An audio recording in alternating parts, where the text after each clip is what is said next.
आता या कृतीमध्ये आपल्याला मुलांना अक्षर व शब्द कार्ड द्यायचे आहेत. तर मी यातील काही मी स्वतः बनवलेले हस्तलिखित काही शब्द कार्ड आहेत, तर ते शब्द कार्ड आता मी ह्या मुलींना देणार आहे आणि त्यांच्याकडनं मी वाचन करून घेणार आहे.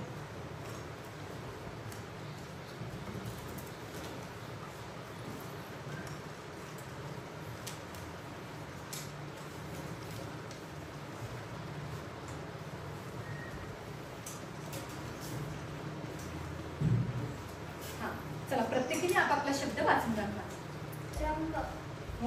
आवाज मोठा येऊ द्या. हा. कमल, दंगा, विळा, मका, रंग,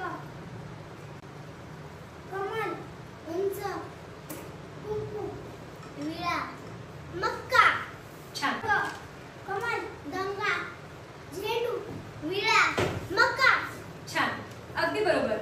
तर या उपक्रमातून मुलांची शब्दसंपत्तीमध्ये वाढ होते आणि मुलं शब्द तयार करायला सुरुवात करतात. यामधून मुलांची शब्दसंपत्ती वाढवणे आणि मुलांमधील वाचनाचा आत्मविश्वास वाढवणे हा उद्देश या ठिकाणी, ही क्षमता या ठिकाणी साध्य होते. तर या कृतीतून आपले कोणते उद्दिष्ट साध्य होते? तर या कृतीतून मुलांची शब्दसंपत्ती वाढते आणि मुलांचा आत्मविश्वास वाढतो.